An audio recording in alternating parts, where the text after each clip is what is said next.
केलेलं आहे. आता बघा, तुम्हाला मी एक लिंक शेअर करतो, तुमच्या समोरच मी सगळं करतो, नीट बघा आता व्यवस्थित. तुम्ही व्हिज्युअल स्टुडिओचं इन्स्टॉलेशन कसं करायचं ते मी तुम्हाला सांगतोय. ठीक आहे, तर बघा, सगळ्यात पहिल्यांदा तुम्ही जायचं व्हिज्युअल स्टुडिओ. याच्यात आता एक नीट लक्षात ठेवा, व्हिज्युअल स्टुडिओ आणि व्हिज्युअल स्टुडिओ कोड हे दोन सेपरेट आहेत.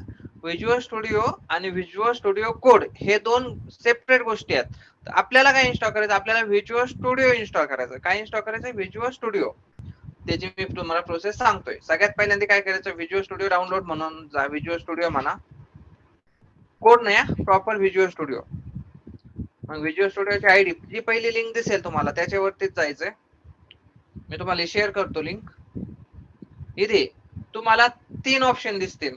व्हिज्युअल स्टुडिओ तुम्हाला कशावरती पाहिजे, व्हिज्युअल स्टुडिओ तुम्हाला विंडोज आणि हे कोड नाही घ्यायचा, आपल्याला व्हिज्युअल स्टुडिओ घ्यायचा. काय घ्यायचा, व्हिज्युअल स्टुडिओ घ्यायचा आहे. व्हिज्युअल स्टुडिओ तुम्हाला विंडोज वरती पाहिजे की मॅक वरती पाहिजे, असे दोन ऑप्शन इथं आहेत. आणि त्यानंतर विंडोज, मॅक आणि उबंटू सगळ्यावरती व्हिज्युअल स्टुडिओ कोड. पण आपल्याला कोड करायचा नाहीये, आपल्याला काय इन्स्टॉल करायचं, व्हिज्युअल स्टुडिओ. ठीक आहे, ओके. Hello sir. हा तर ते व्हिज्युअल स्टुडिओ आणि व्हिज्युअल स्टुडिओ कोड मध्ये काय फरक आहे? आता व्हिज्युअल स्टुडिओ कोड जो आहे ना, व्हिज्युअल स्टुडिओ कोड हा जर तुम्ही इन्स्टॉल केला तर हे एक सिम्पली आयडी, हे सिम्पली एक तुम्हाला कोडिंग साठी काय करतं, एक एन्व्हायरमेंट देतं. मग तुम्हाला त्याच्यामध्ये कशासाठी कोड करायचा आहे त्याचे सेपरेट प्लग इन इन्स्टॉल करावं लागतात. ठीक आहे, तसं याचं नाहीये. व्हिज्युअल स्टुडिओ जर तुम्ही इन्स्टॉल केला तर तुम्हाला मायक्रोसॉफ्टच्या जेवढ्या काही टेक्नॉलॉजी आहेत ते तुम्हाला फक्त इन्स्टॉल करताना सिलेक्ट करायचे की तुम्हाला कशामध्ये काम करायचंय. मला सी प्लस प्लस मध्ये करायचंय, मला काय म्हणतात त्याला, मला एखादा विंडोजचं तुम्हाला एखादे फॉर्म वगैरे तयार करायचे, तुम्हाला सी शार्प मध्ये करायचंय, इव्हन तुम्हाला पायथॉन वगैरे मध्ये करायचंय. तुम्ही फक्त सिलेक्ट करायचं की तुम्हाला कशासाठी पाहिजे. ठीक आहे, तर हे याने काय होईल, तुम्हाला मायक्रोसॉफ्टचा स्वतःचा आयडी आणि त्याचं कंपायलर ते सगळंच मिळून जाईल.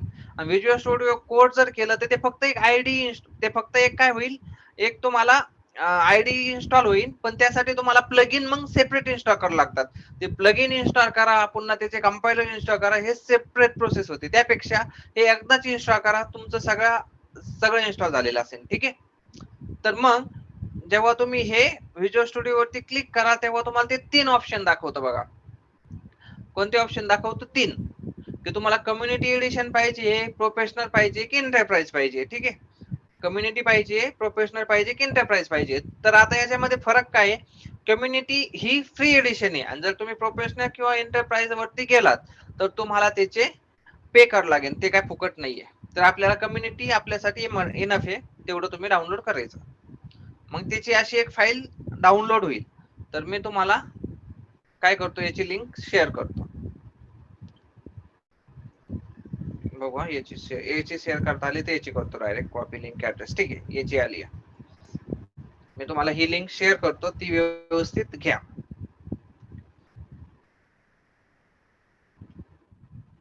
सेव्ह करून ठेवा एखाद्या नोटपॅड मध्ये, त्याच्यानंतर ट्राय करा. ठीक आहे, ओके. आता झालं, ही फाईल ओपन करायची. आता मी तिला ओपन करतो. बघा नीट, मी इन्स्टॉल करणार नाहीये, फक्त मी तुम्हाला सांगतो काय करायचंय. याची ओपन होईल. आता एकच सेकंद द्या, मी फक्त इथं माझे क्रेडेन्शियल टाकतो याचे. एकच सेकंद आहे, ती फक्त ओपन करायची. मी शेअरिंग फक्त बंद करतो. शेअरिंग मध्ये नाही टाकू शकत. ठीक आहे, मी फक्त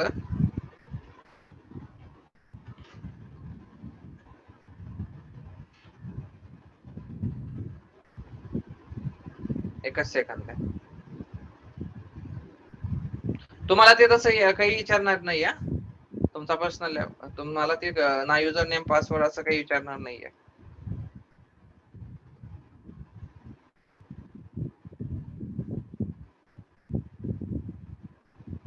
ओके, हा आता मी तुम्हाला पुन्हा एकदा शेअर करतो. आता शेअर नव्हती ना स्क्रीन? नाही सर. Okay good. हा आता शेअर आहे ना. आता तुम्ही त्याच्यावरती क्लिक केलं, जे डाउनलोड फाईल झाली त्याच्यावरती क्लिक केलं की तुम्हाला असा डायलॉग बॉक्स येईल की तुम्हाला कंटिन्यू करायचंय का. मला म्हणायचं कंटिन्यू. इन्स्टॉल होईल, काय जे करायचं त्याला ते करू द्यायचं. काहीतरी गोष्टी तो डाउनलोड करेल.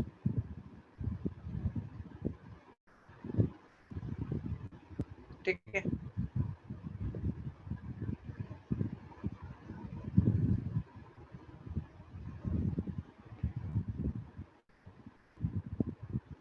आणि शक्यतो हे वायफाय जर असेल आणि चांगलं नेटवर्क असेल तर तिथून करा. आणि आता बघा, हे तुम्हाला ऑप्शन देतो इथं की तुम्हाला कशामध्ये डेव्हलपमेंट करायची आहे. तुम्हाला पायथॉन पाहिजे, तुम्हाला नोड.js करायचंय.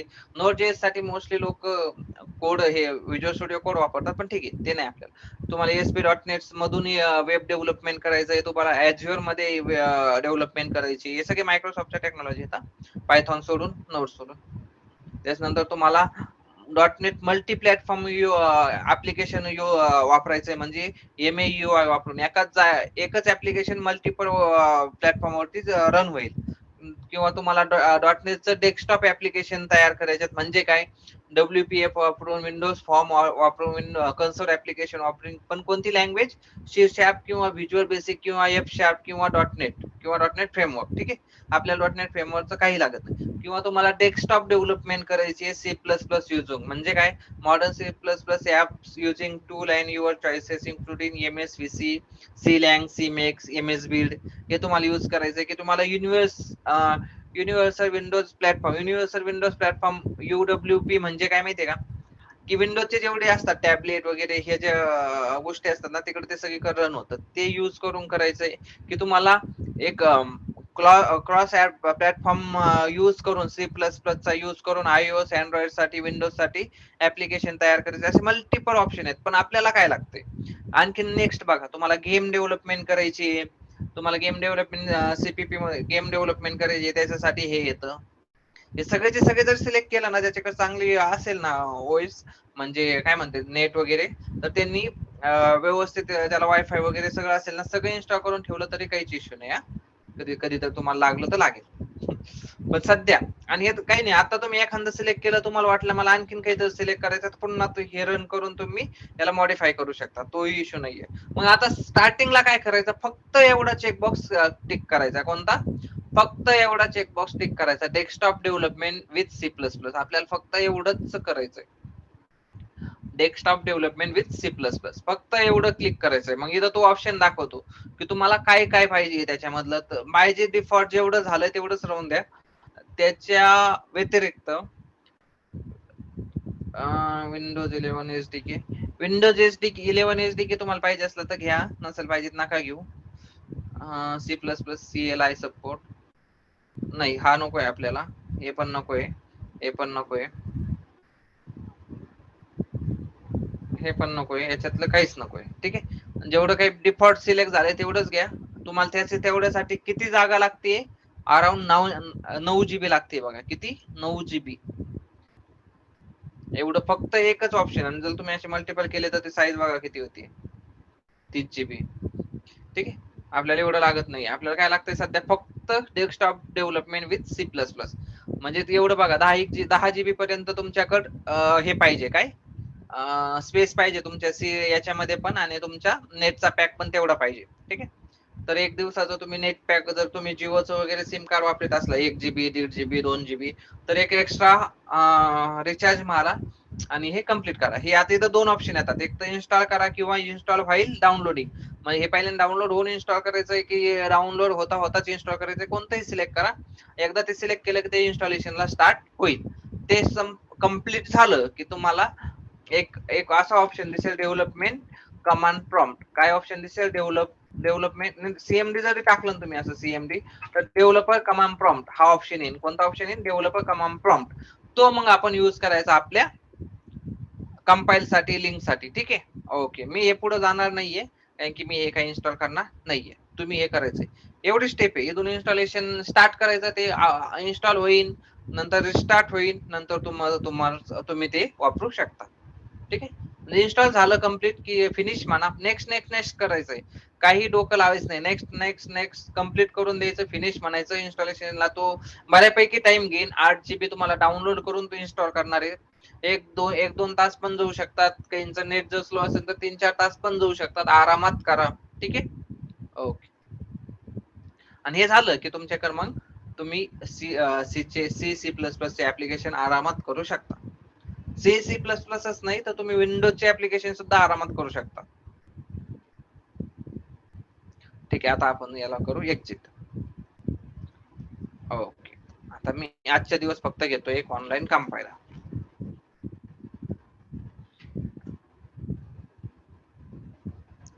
म्हणताय घ्या, ज्यांच्याकडे नाही त्यांनी असं पण युज करू शकता. आता आपण काल एक प्रोग्राम बघितला होता, त्याच्यामध्ये आता नॉर्मल चेंजेस आहेत. तुम्ही काय काय प्रोग्राम केला होता बघा. ऍडिशन केला होता, ऍडिशनचा केला होता, नंतर कोणता केला होता, एकच सेकंद.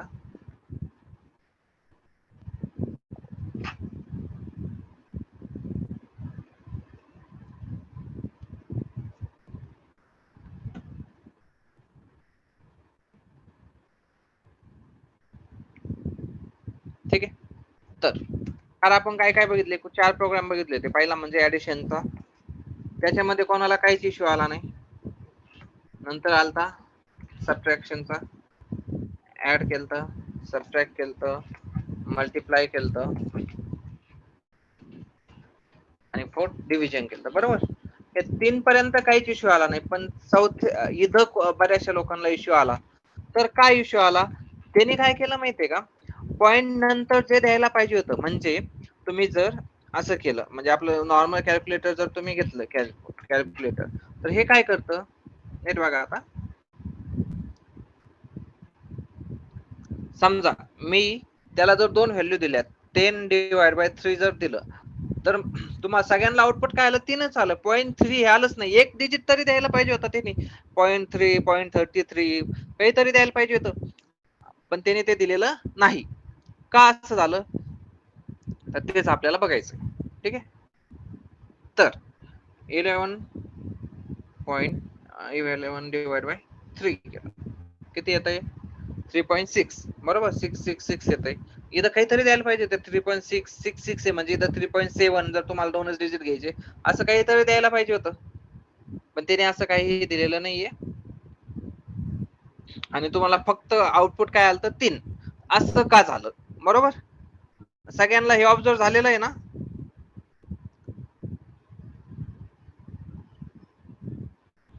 इथपर्यंत सगळे आले होते, मला वाटतं सगळ्यांनी हे पाठवलं होतं मला. बरोबर. आता असं का झालं, नीट बघा. तर मी तुम्हाला काही डेटा टाइप सांगितला होता. आपण काल एकच डेटा टाइप बघितला, तो म्हणजे इंटिजर. काय बघितला होता, इंटिजर. इंटिजर फक्त तुमचे न्यूमेरिक व्हॅल्यू, पण डेसिमल व्हॅल्यू घेत नाही. इंटिजर फक्त न्यूमेरिक व्हॅल्यू घेतो, जे विदाउट पॉइंट, फ्रॅक्शन व्हॅल्यू घेत नाही. फक्त तुमचे कोणते व्हॅल्यू घेतो, पॉइंट सोडून, म्हणजे आपले जे असतील, मग ते पॉझिटिव्ह असो निगेटिव्ह असो, दोन्ही पण घेतो, पण पॉइंट मधले व्हॅल्यू घेत नाही. ओके. मग आता मला जर पॉइंट मध्ये व्हॅल्यू पाहिजे असेल, तर मला काय करावं लागेल, त्यासाठी आपल्याकडे 2 ऑप्शन आहेत. पहिला ऑप्शन आहे फ्लोट. आज आता आपण पहिल्यांदा फ्लोट बघू. तुम्ही आता इथं आणखीन एक इश्यू होणार आहे तुम्हाला. तुम्ही फक्त फ्लोट केलं. आता आपण प्रोग्राम घेऊ, डायरेक्टली प्रोग्राम घेऊ. नीट बघा, ऍडिशनचा, कालचाच ऍडिशनचा. ओके. आता मी काय करतो, इथं आपल्या याच्यानुसार लोकल व्हेरिएबल डिक्लेरेशन,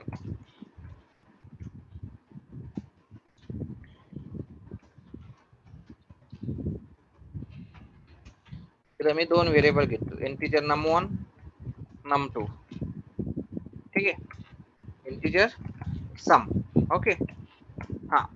आता मला काय करायचंय, 2 नंबर युजर कडून घ्यायचे. Printf enter number 1.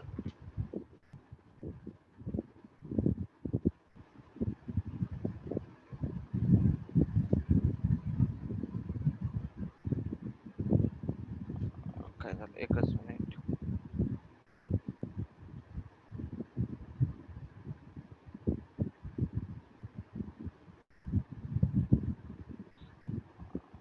एकच सेकंद आहे.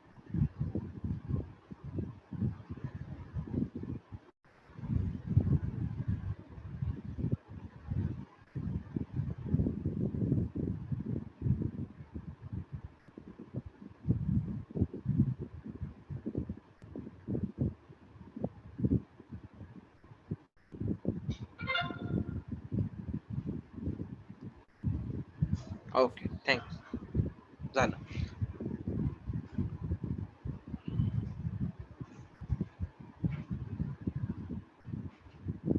ठीक आहे, सॉरी. ओके, आता मला काय म्हणायचं, एंटर फर्स्ट नंबर. काल जो प्रोग्राम केला होता तोच. काय म्हणायचं, पहिला नंबर ते एंटर नम1 असं त्याला काहीतरी म्हणा, इथं स्पेस द्या म्हणजे व्यवस्थित दिसेल. आणि नंतर त्याला स्कॅन करा, स्कॅन एफ म्हणजे युजर कडून ते इनपुट घ्या. कशामध्ये घ्यायचंय, तर आता त्याला म्हणायचं मला पर्सेंट डी मध्ये दे. ओके, पर्सेंट डी मध्ये दे, कॉमा. कशात देणार तो, पर्सेंट डी मध्ये. ठीक आहे, मग मला ती व्हॅल्यू मी कशात टाकू, तर ती व्हॅल्यू, पहिली व्हॅल्यू तू टाक num1 मध्ये. त्यासाठी आपल्याला num1 चा ऍड्रेस द्यावा लागतो, बरोबर. हेच आता पुन्हा एकदा करा. अरे, सेव्ह नाही करायचं मला, डायरेक्ट रन करायचं आहे. ठीक आहे, नंतर काय म्हणा, num2. ओके, नंतर इथं num2 मध्ये दुसरी व्हॅल्यू टाका. दोन्ही व्हॅल्यू आल्या. त्याच्यानंतर मला काय करायचंय, त्यांची डिव्हिजन करायची आहे. डिव्हिजन कशी करणार, काही नाही, सम मध्ये घ्या. आपण हे तुम्ही बघितलं होतं का, सम इक्वल टू, समला पहिल्यांदा काय केलं तर आपण 0 ला इनिशियलाइज केलं, तर करून टाका. Sum equal to num1 divide by num2. Okay, असं केलं की नंतर प्रिंट करा. प्रिंट डायरेक्टली सम मी प्रिंट करतो. आता तुम्ही म्हणा तसं, सम इक्वल टू, नाही सॉरी, डिव्हिजन ना, काय म्हणतोय मी, त्याला एएनएस म्हणा, आन्सर. Okay, ANS. कोणाच तरी माईक ऑन हे झालंय, म्यूट करा. आता इथे, आता बघा, जर माझी डेसिमल व्हॅल्यू असेल तर मी इथं काय करायला पाहिजे, पर्सेंट डी. म्हणजे जर माझी न्यूमेरिक व्हॅल्यू असेल, एकच सेकंद, कोणतरी अनम्यूट झालंय, किशोर अनम्यूट झाला, थँक्स. ओके, तर आता मला एक सांगा, मला जर न्यूमेरिक व्हॅल्यू म्हणजे पॉइंट विदाउट पॉइंट जर पाहिजे असेल तर मी काल काय वापरलं होतं, पर्सेंट डी. काय वापरलं होतं, पर्सेंट डी. आता माझी व्हॅल्यू डेसिमल मध्ये आहे म्हणून मी काय वापरणार माहितीये का, पर्सेंट एफ. काय वापरणार, पर्सेंट एफ. आणि याची व्हॅल्यू इथं कशामध्ये द्या, सम मध्ये द्या. आता इथं एएनएस मध्ये द्या, आन्सर म्हणून एएनएस. ठीक आहे, एकच सेकंद.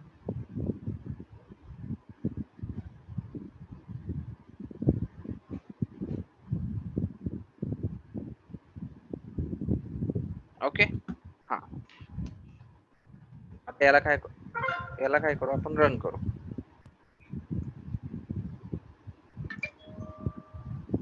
झालं, सम इथं, समचं आपण नाव चेंज केलं, एएनएस, आन्सर. num1 num2 घेतला, आन्सर मध्ये num1 डिवाइड बाय num2 केलं, आणि याला आता आपण रन करू. आता बघू नेमकं काय होतंय. हे काय आपला कम्प्लीट प्रोग्राम नाहीये. आता आपण काय काय मॉडिफाय करतोय बघा. पहिल्यांदा आपण काय मॉडिफाय केले, पर्सेंट डी च्या जागेवर आपण आता माझी फ्लोटिंग पॉइंट व्हॅल्यू आहे म्हणून मी पर्सेंट एफ देतोय. काय देतोय, पर्सेंट एफ, म्हणजे फ्लोटिंग पॉइंट व्हॅल्यू आहे म्हणून मी पर्सेंट एफ देतोय. रन करून बघू काय होतं. आता मी पहिली व्हॅल्यू देतो 10, सेकंड व्हॅल्यू देतो 3. 0.0 आलं, काय झालं, num1 and num2 percent F ANS, बरोबर. थांबा एकच सेकंद, पर्सेंट डी करून बघू जरा.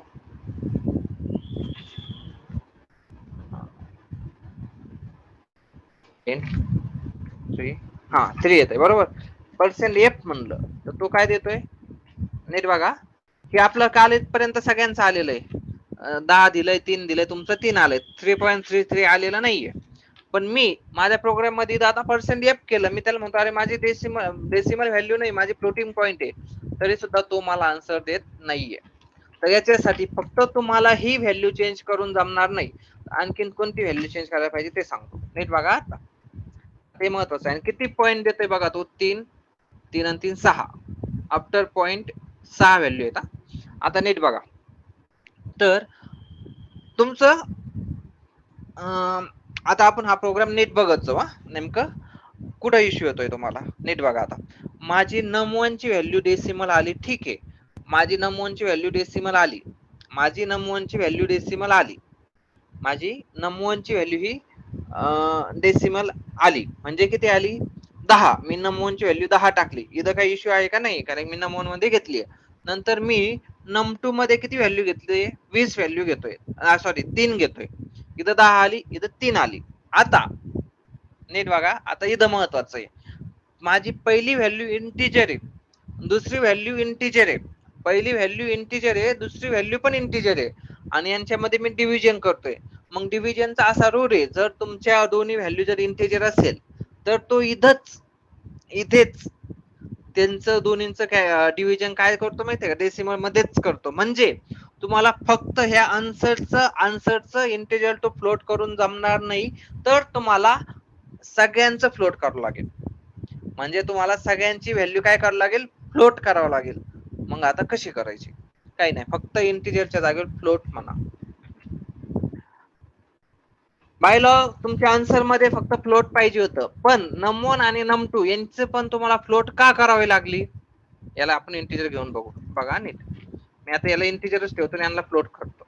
आता रन करू. 10 3 3.0 आलं बघा. ऍक्च्युली 3.3 यायला पाहिजे होतं, पण नाही, 3.0 आलं. असं का झालं, नीट बघा, हे महत्वाचं आहे. तुमचं आन्सर मध्ये फ्लोटिंग व्हॅल्यू येणार हे बरोबर आहे, पण हे जे होणार आहे का, हे इधरचं जे कॅल्क्युलेशन होणार आहे का, याला काय म्हणतात माहितीये का, हे दोन्ही व्हॅल्यू इंटिजर आहेत, म्हणून इथंच व्हॅल्यू काय होती. म्हणजे ऍक्च्युली हे होणार कसं आहे माहितीये का, ANS काल मी तुम्हाला एक रूल सांगितला होता बघा. पहिल्यांदा राईट साइडची व्हॅल्यू काय, राईट साइड काय होते, एक्झिक्यूट होते. म्हणजे num1 मध्ये किती येणार, 10. num2 मध्ये किती येणार, 3. मग हे कॅल्क्युलेशन आधी होणार, म्हणजे आणि दोन्ही व्हॅल्यू काय आहेत, इंटिजर आहे, म्हणजे यांचा रिझल्ट पण काय येणार, इंटिजर येणार. हे महत्वाचं, दोन्ही व्हॅल्यू इंटिजर आहेत, म्हणून यांचा रिझल्ट सुद्धा काय येणार, इंटिजर येणार. म्हणजेच यांचा रिझल्ट काय आला, 3. आणि ते मी असाइन करतोय फ्लोटला. इंटिजर व्हॅल्यू मी फ्लोटला आरामात असाइन करू शकतो. इंटिजर व्हॅल्यू मी फ्लोट मध्ये असाइन करतो, ठीक आहे. त्यांनी फ्लोट मध्ये असाइन केली, 3 ही झाली. पण पॉइंट नंतर त्यांनी काय घेतलं, बाय डिफॉल्ट 0 0 0, कारण की इथलचं हे जे तुमचं एक्झिक्युशन झालंय ते 3.3 असं झालेलंच नाहीये ना. मग मला हे सुद्धा 3.3 करायचंय, कसं करणार. त्यासाठी तुम्हाला फक्त आन्सरचीच टाईप फ्लोट करून जमणार नाही, तर याचा सुद्धा टाईप तुम्हाला फ्लोट करावा लागेल. आता बघा काय होतंय, आता बघा नीट बघा, मी याचं देतो 10, याचं देतो 3, आन्सर आलं 3.33. ठीक आहे, हे समजलं का, इथपर्यंत समजलं का, येस और नो. हा प्रोग्राम समजला का, चेंज कुठं कुठं केलाय आपण आधीच्या प्रोग्राम मध्ये, ह्या प्रोग्राम मध्ये 3 ठिकाणी चेंज केलाय. पहिला चेंज %f यूज केलंय, दुसरा चेंज सगळ्यांचा टाइप आपण फ्लोट केलाय. num1 num2 यांचा दोन्हींचा टाइप आता फ्लोट झालेला आहे, आन्सर याचा पण टाइप आता फ्लोट झालेला आहे. म्हणजेच यांचं जेव्हा डिव्हिजन होईल, हा पण फ्लोट आहे, हा पण फ्लोट आहे, येणारा रिझल्ट पण काय येणार, फ्लोट. आणि ती फ्लोट व्हॅल्यू कशामध्ये कॉपी होणार, ANS मध्ये. नंतर ती ANS व्हॅल्यू आपण काय केली, प्रिंट केली. इथपर्यंत समजलं का, येस नो. इथं काही जर डाऊट असेल तर लगेच विचारा, सगळ्यांनी सांगा व्यवस्थित समजलंय की नाही, येस नो. मी रिपीट करायला तयार आहे, तुम्हाला जर समजलं नसेल तर सांगा. इथपर्यंत समजलंय का,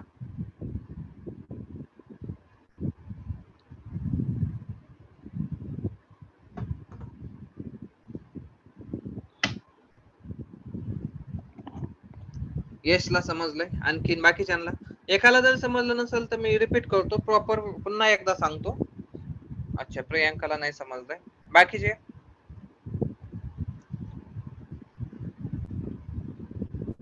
2 जणांचे रिप्लाय आले. तुमचं जे काही असेल ते सांगा, एकाला समजलं एकाला नाही समजलं. मी तसं रिपीट करणार आहे पुन्हा, पण मला सगळ्यांचं कळून द्या.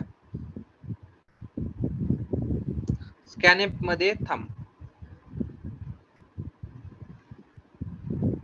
Good question. अरे वा, आदित्य काय म्हणलाय बघा, हे पण महत्वाचं. आता जर तुम्ही इथं फ्लोट घेतलाय, जर तुम्ही फ्लोट घेतला तर इथं पर्सेंटेज काय घेतलं, इथं पण पर्सेंटेज पाहिजे. मी स्कॅन कोणती व्हॅल्यू करतोय, फ्लोट व्हॅल्यू करतोय.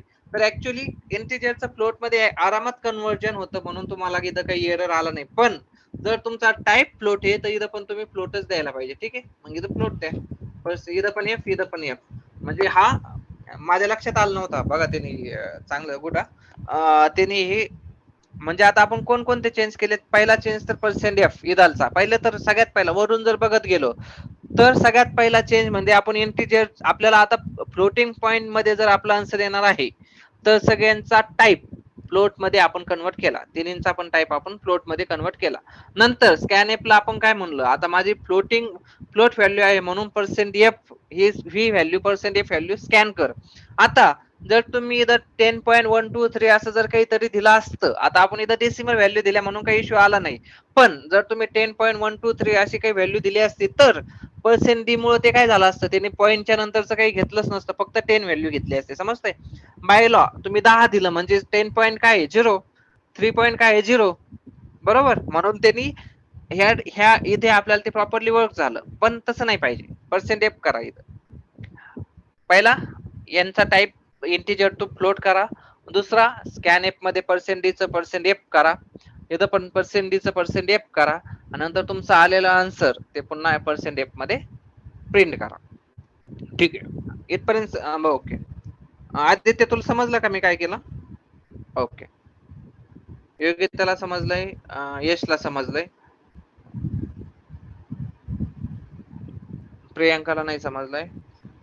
ओके, आदित्य तुला प्रोग्राम पण समजला ना? बाकीच्यांना किती झाले? तिघांचे चौघांचे रिप्लाय आले. आदित्य झाले, प्रियांका झाला, यशचं आलं का? किशोरचं नाही आलं. तर पुन्हा एकदा सांगतो, नीट लक्ष द्या.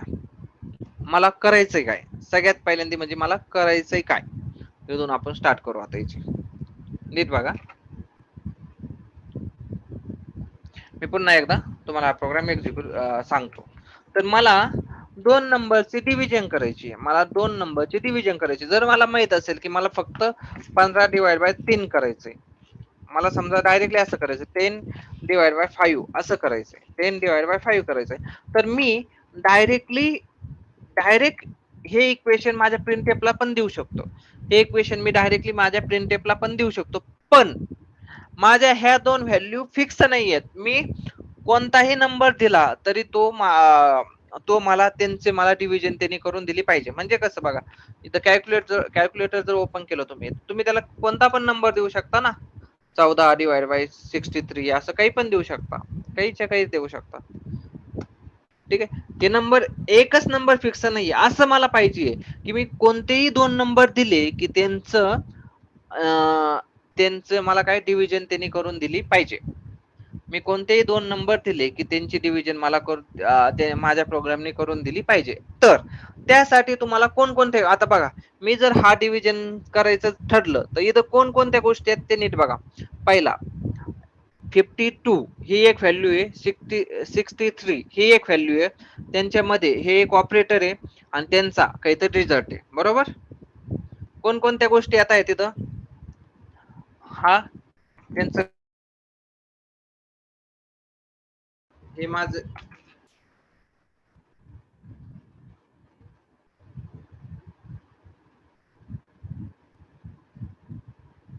हॅलो, ओके, आवाज येतो ना माझा सर्वांना? हो सर. ओके, मला तो पुन्हा प्रॉम्प्ट आला की दिस मीटिंग रेकॉर्डेड. ठीक आहे, मी कुठे होतो इथे. तर नीट बघा, 52 ही एक गोष्ट आहे. शेअर नाहीये. ओके, ठीक आहे, थँक्यू.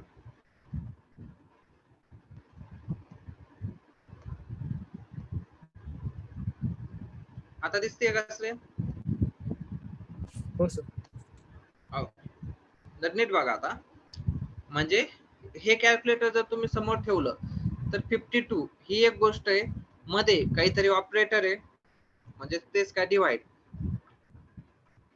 म्हणजे हे बघा इथं असं येतंय तर आपल्याला तेच इथं असं वापरायचं डिवाइड बाय काय करायचं 63 ओके 63 आणि यांचं काहीतरी आन्सर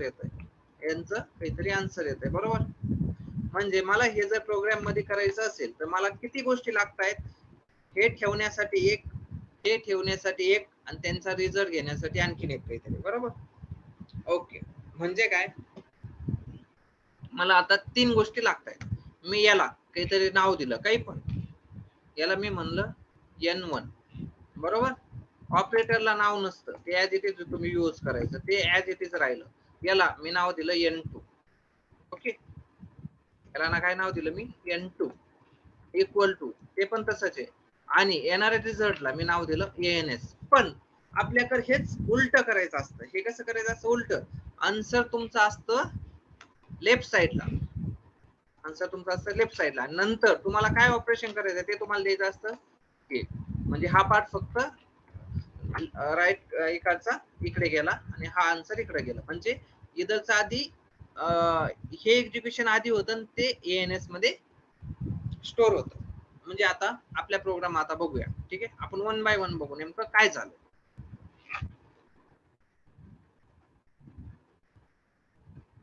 आपला प्रोग्राम ओपन करू, नीट बघा एकदम सिंपल प्रोग्राम आहे हा समजलाच पाहिजे. त्याच्यानंतर मग प्रोग्राम समजायला थोडं जरा व्यवस्थित होईल. आता बघू ठीक आहे. मी मेन हे काय एंट्री पॉइंट फंक्शन आहे. तुम्ही प्रोग्राम स्टार्ट केला रे केला की मेनच्या आतमध्ये येणार. मेनच्या आतमध्ये आलो नंतर आपण काय करतोय ते बघू. आता एक एक्सेल ओपन करतो मी. हे तुमची समजा मेमरी असे तुम्ही इमॅजिन करा, ही काय तुमची मेमरी आहे.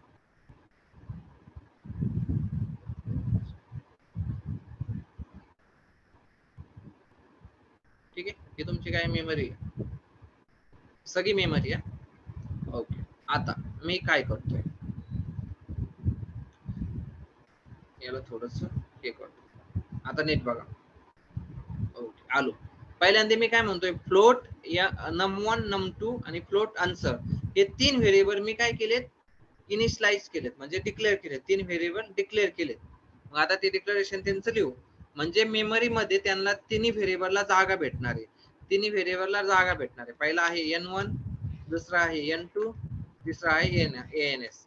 आणि हा इंटिजर आहे म्हणजे त्याला किती जागा भेटते 4 बाईट 1 2 3 4 ठीक आहे. याला भेटले 4 बाईट, याला पण भेटले 4 बाईट आणि आन्सरला पण भेटले 4 बाईट ठीक आहे. ओके इथपर्यंत आलो. आता याच्यामध्ये मी कोणतीही व्हॅल्यू टाकलेली नाहीये, फक्त ANS मध्ये व्हॅल्यू मी टाकली आहे. किती टाकली आहे 0 टाकली आहे. एवढ्या जागेवर काय राहणार आहे माझी 0 व्हॅल्यू राहणार आहे. काय राहणार आहे 0. याला काय म्हणतो मी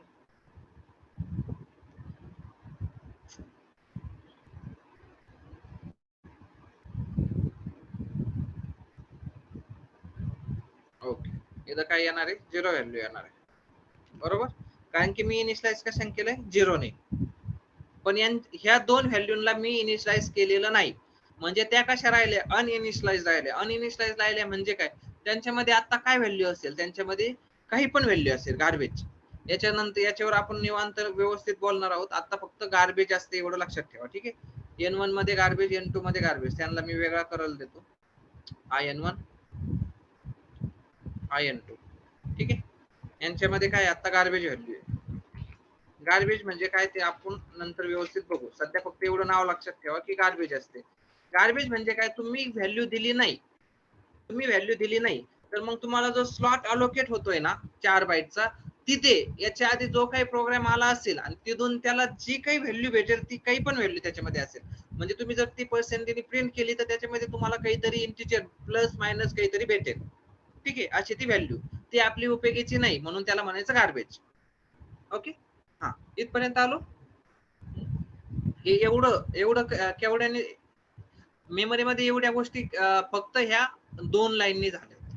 या 2 लाईननी मेमरी मध्ये एवढ्या गोष्टी आता झालेल्या आहेत. आता नेक्स्ट काय मी त्याला म्हणतोय प्रिंटफ. हे कुठं जाणार, हे स्टेटमेंट कुठं जाणार तुमच्या कमांड लाईन वरती. काय जाणार प्रिंटफ एंटर num1. हे तुमच्या कमांड लाईन वर गेलं की तिथं तो काय करणार आहे, लुक लुक करत बसणार आहे. नीट बघा, आता रन करायला घेतो मी आता इथं रन करतो याला. हा, त्यांनी इंटर num1 आणि इथं तुमच्या इनपुट साठी तो थांबलाय की तू काहीतरी इनपुट दे. ते इनपुट तो ह्या स्कॅनएपनी तो हे स्कॅनएप फंक्शन तुमचं इनपुट घेणार तर आहेच, num1 मध्ये टाकणार तर आहेच, पण इथे पण तुम्हाला ते प्रिंट झालेलं दिसणार आहे. कन्सोल वरती सुद्धा तो दाखवणार प्लस num1 मध्ये पण टाकणार. म्हणजे मी जर इथं 10 टाकलं तर आता त्याने ते स्कॅन केलंय, म्हणजे तो आणखीन सुद्धा ते तुमच्या इनपुट साठी थांबलाय. म्हणजे तुम्ही एक तर स्पेस देऊन किंवा एंटर दाबून त्याला सांगायचं की मी जे काही एंटर करत होतो ते माझं संपलेलं आहे. एक तर स्पेस देऊन किंवा एंटर दाबून या दोन्ही पद्धतीने तुम्ही सांगू शकता की मी जे नंबर तुला देत होतो ते माझा एंटर करून झालेला आहे. कसं सांगता तुम्ही, एक तर स्पेस देऊन किंवा एंटर दाबून. की आता मी इथं एंटर दाबतोय, म्हणजे एंटर दाबलं की त्याने वन त्याने काय केला, रीड केला. त्याच्यानंतर 0 काय केला, रीड केला. 0 नंतर सुद्धा तो थांबला होता की मी आणखीन काही एंटर करतोय का, पण त्याला म्हणलो नाही, माझं एंटर करून झालंय. मी काय दाबलं, एंटर दाबलं. म्हणजे त्यांनी 1 आणि 0 काय केले, कॅप्चर केलेलेच होते. म्हणजे तो त्याच्या पुढे त्यांनी काही कॅप्चर केलं नाही. तो म्हणला बस याचं इनपुट याचं नंबर देऊन झालेलं आहे. आणि ती व्हॅल्यू त्यांनी घेतली आणि कुठं टाकली, num1 मध्ये टाकली. कुठं टाकली, num1 मध्ये टाकली. म्हणजे आता num1 मध्ये गार्बेज निघून गेलं, त्याच्या जागेवर काय आलं, 10 ही व्हॅल्यू आली. ठीक आहे. आता सेकंड पुन्हा तो कुठं गेला, प्रिंट. हे एवढं प्रिंट झालं. एंटर num2 स्पेस सुद्धा एंटर num2 आणि स्पेस एवढं काय झालं, प्रिंट झालं. आणि तो आता स्कॅनएप थांबलाय की मी काहीतरी एंटर करतोय. मी आता तिथं 3 एंटर केलं. ओके, तो आणखीन पण लुक करतोय तिथं की आणखीन काहीतरी एंटर करतोय का, तर मी त्याला म्हणणार आहे माझं एंटर करून झालेलं आहे, ही व्हॅल्यू तू आता num2 मध्ये टाक. कसं सांगायचं, एंटर किंवा स्पेस दाबायचा. ठीक आहे, एंटर किंवा स्पेस दाबला की तो काय झाला, त्याने ती व्हॅल्यू कशामध्ये टाकली, n2 मध्ये टाकली. नीट बघा, n2 मध्ये टाकली. पण n1 चा टाइप काय होता, फ्लोट होता. n2 चा टाइप काय होता, फ्लोट होता. म्हणून त्याने फक्त 10 घेतली नाही, 10 नंतर 6 0 ऍड केले. 1 2 3 4 5 6 3 नंतर. अच्छा थांबा, याचं मला टाइप चेंज करून द्या, टेक्स्ट याचा पण चेंज करून द्या टेक्स्ट. ठीक आहे, तर 10 नंतर काय झालं, 1 2 3 4 5 6. ठीक आहे, इथं पण त्याने 3 नंतर 1 2 3 4 5 6 असं एंटर, असं आपली व्हॅल्यू झालेली आहे. आणि हे 0 फक्त 0 नाहीये, तर 0.1 2 3 4 5 6 अशी आहे. ठीक आहे, याचा पण टाइप चेंज करू द्या, 0.1 2 3 4 5 6. ओके, इथपर्यंत आलो. या तिन्ही व्हॅल्यू काय झाल्या, आता आपल्याला रीड करून झालेले आहेत. आता तिन्ही पण व्हॅल्यू आपल्याला रीड करून झालेले आहेत. त्याच्यानंतरचं स्टेटमेंट काय, answer equal to num1 divide by num2. म्हणजे याने काय होणार आहे, नीट बघा. आता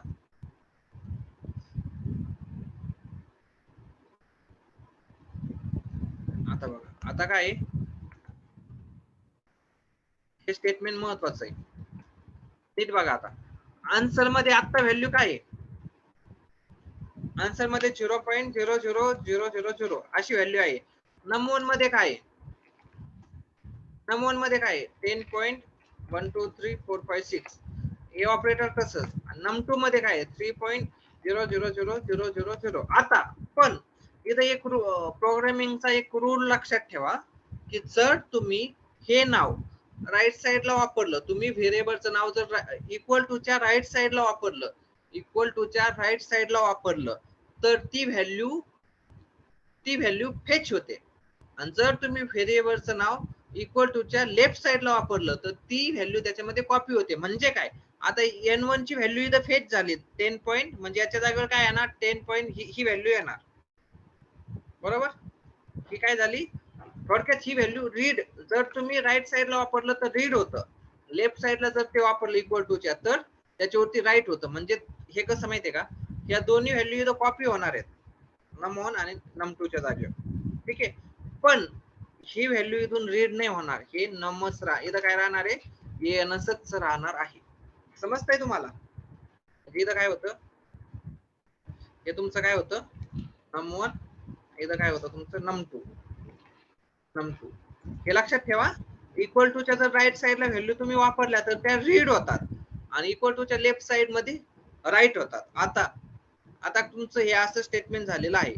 ANS equal to 10.000000 divide by 3.000000. आता राईट साइडचे जे इक्वेशन असतं ते आधी एक्झिक्यूट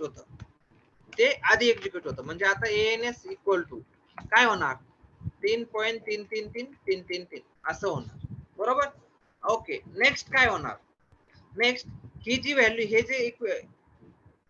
हे जे आन्सर आलेलं आहे ते हे उचलायचं आणि ते कशामध्ये टाकायचं, ANS मध्ये टाकायचं. कशामध्ये, ANS मध्ये. म्हणजे इथून पुढं, म्हणजे याच्यानंतर जेव्हा कोणी ANS ह्या शब्दाला मागेल तेव्हा त्याला ही व्हॅल्यू भेटेल. याच्या आधी काय भेटत होती 0, आता काय भेटणार 3.333333 ही भेटणार. म्हणजेच काय, आता आपल्या प्रोग्राम मध्ये जाऊ. त्याच्यानंतर आपण ती कुठं वापरली ते बघू, ठीक आहे. त्याच्यानंतर मी तिला वापरलंय प्रिंटफ मध्ये ANS इक्वल टू %f आणि ANS म्हणजे आता ANS मध्ये किती व्हॅल्यू आलेली आहे 3.333333. आणि याच्यानंतर मी पुन्हा जर N1 प्रिंट केला तर 10 ही येणार, N2 प्रिंट केला तर 3 ही येणार. समजतंय. आणि अशा प्रकारे तुम्हाला तुमचा आन्सर भेटतंय. आता क्लिअर आहे का, व्यवस्थित समजलंय की नाही? ज्यांना समजलं नव्हतं त्यांनी सांगा.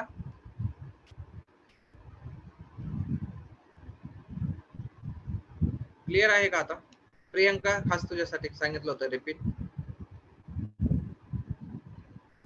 बाकीचे पण सांगा. हे समजलं का आता मी जे काही सांगितलंय ते समजलंय? Okay, good.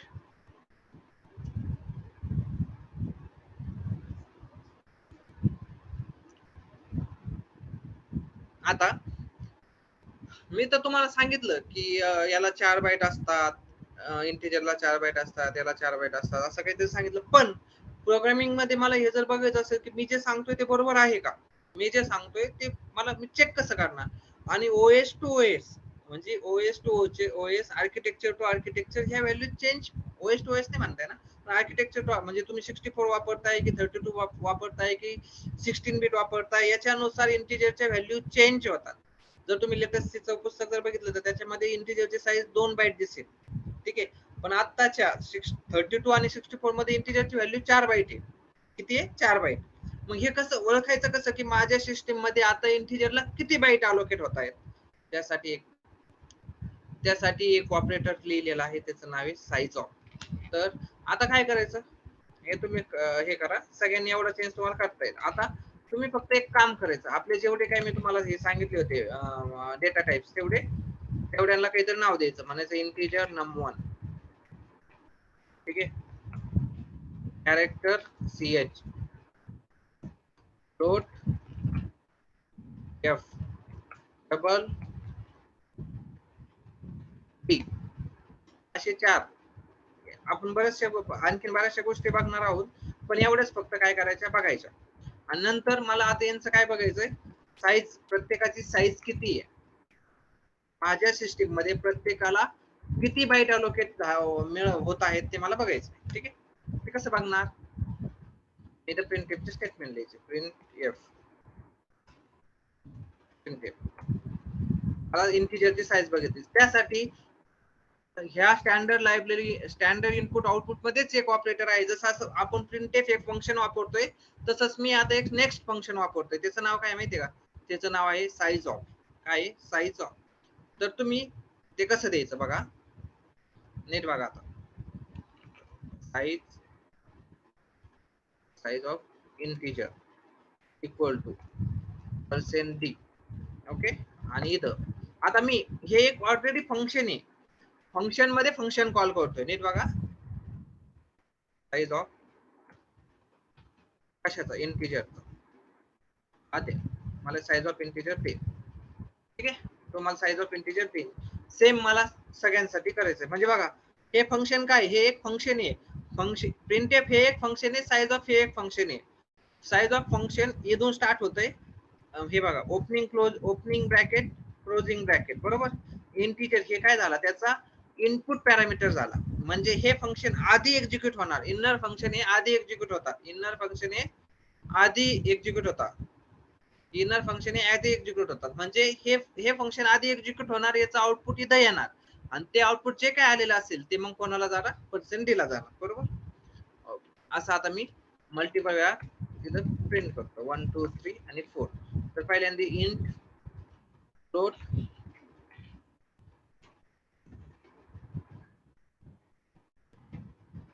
डबल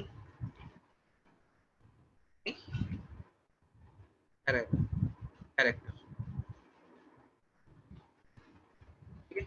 आता मला एक सांगा, तर मी जर डायरेक्ट यांचं डेटा टाईपच लिहिले ते मला यांची गरज आहे का वरती लिहिण्याची? काही गरज नाहीये.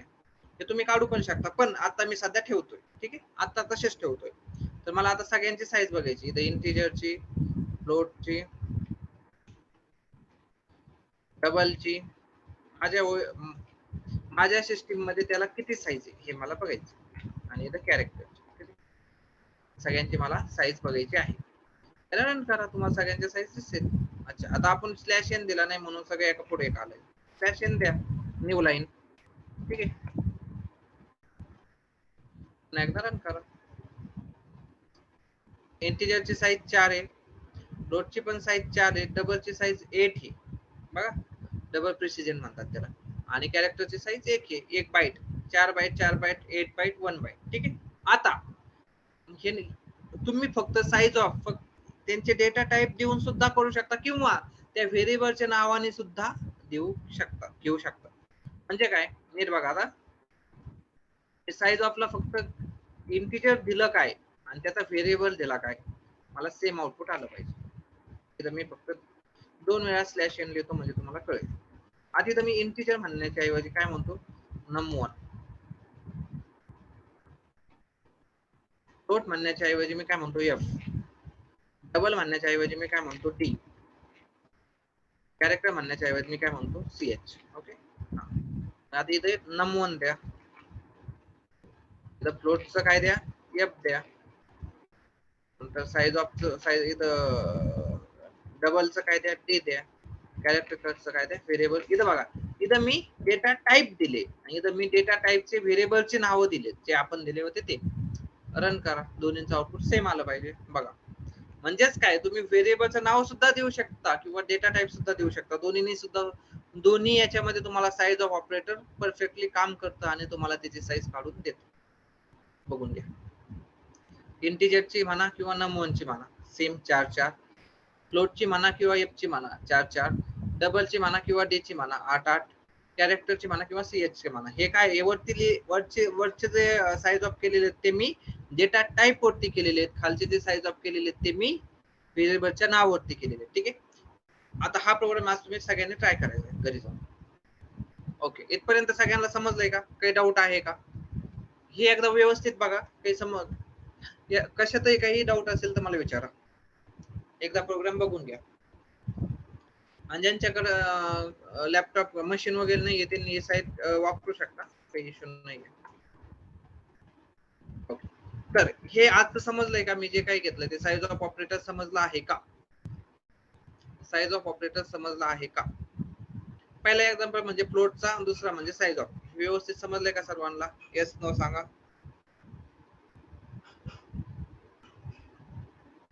आदित्याला समजलं, बाकीच्यांना? प्रोग्राम बघा एकदा. हा तुम्हाला लिहायचा ट्राय करायचा, वाटलंच मी इथं कॉपी पेस्ट करून देतो तुम्हाला, लिहून घ्या. आदित्याला समजलं, बाकीच्यांना नाही समजला का रे?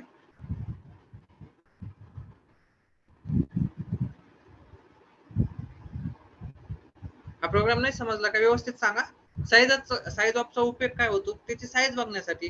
त्याचे आपण रिअल लाईफ एक्झाम्पल नंतर बघणार आहोत की त्याचा एक होतो, जेव्हा तुमचं अरे वगैरे सुरू होईल ना, त्यामध्ये आपण त्याचा यूज करणार आहोत. ठीक आहे, आपल्या प्रोग्रामिंग मध्ये यूज करणार आहोत. इथं नाही समजलं का? बाकीच्यांना नाही समजलं का रे? मला व्यवस्थित सांगा. फक्त आदित्यचा आलाय. यश, प्रियांका, योगिता, काही छोट्यातले छोटा इश्यू जरी असेल ना तर मला लगेच विचारा, म्हणजे काही जरी समजलं नसेल तर विचारा. प्रियांकाचं आलं, यशचं आलं, आदित्यचं, प्रियांकाचं आलं, यशचं आलं, आदित्यचं आलं, प्रियांकाचं, यशचं आलं, आदित्यचं आलं. योगिता तुला नाही समजलं का? येस नो काहीतरी नसलं समजलं तर नाही म्हणायचा. मी रिपीट करतो प्रॉपरली पुन्हा. समजलंय? ओके. येस म्हणजे समजलंय असं येस म्हणतोय. ठीक आहे चालेल. तर आजचं इन्स्टॉलेशन मी जे काही सांगितलंय ज्यांचं राहिलं असेल त्यांनी करून घ्या. आजचा प्रोग्राम साईज ऑफ लिहून बघा कसे कसे येत आहेत आणि त्याच्यानंतर हा प्रोग्राम पण करून घ्या. दोन्ही पद्धतीने तुम्ही आणि हे कॉपी पेस्ट करून रन नका करू बरं का. कोणी कॉपी पेस्ट करून रन करायचा नाहीये हा प्रोग्राम. हाताने टाईप करायचा आहे तुमच्या मशीन मध्ये पण आणि तुमच्या नोटबुक मध्ये पण दोन्हीकडे हाताने टाईप करायचा. कॉपी पेस्ट करून तुम्हाला हे तुमच्या हाताखालून हे प्रोग्राम गेले पाहिजे. अजिबात कोणी कॉपी पेस्ट करायचं नाहीये. नोटबुक मध्ये पण लिहायचं आहे आणि सिस्टीम मध्ये तुमच्या लॅपटॉप मध्ये म्हणजे याच्यामध्ये पण लिहायचं आहे. जे काही तुम्ही यूज करत असाल मोबाईल साईट वरती यूज करत असाल तर साईट वरती लिहा. पण हाताने टाईप करायचं आणि हाताने लिहायचं आहे. अजिबात हा program as it is run करायचा नाही. ठीक आहे ओके ठीक आहे. विज्युअल स्टुडिओ अराउंड तुम्हाला दाखवलं होतं ना मी काहीतरी 4 ते 5 GB लागतं ते 4-5 GB लागेल नाही सॉरी 8 GB होतं. फक्त C++ तुम्हाला हे सिलेक्ट करायचं 8 GB पर्यंत 10 GB तरी पाहिजे तुमच्याकडे इन्स्टॉल करताना 8 GB पर्यंत त्याची साईज आहे. ठीक आहे ओके चालेल. सगळ्यांनी इन्स्टॉल करा. कोणाला काही इश्यू आला तर मला विचारा मी सांगेन. ठीक आहे डायरेक्टली कॉल करा. जर तुम्ही इन्स्टॉलेशन करत असाल काही इश्यू आला की मला डायरेक्टली कॉल करा. मी तिथंच तुम्हाला सांगेल की काय करायचं. चालेल आज आपण थांबू. आज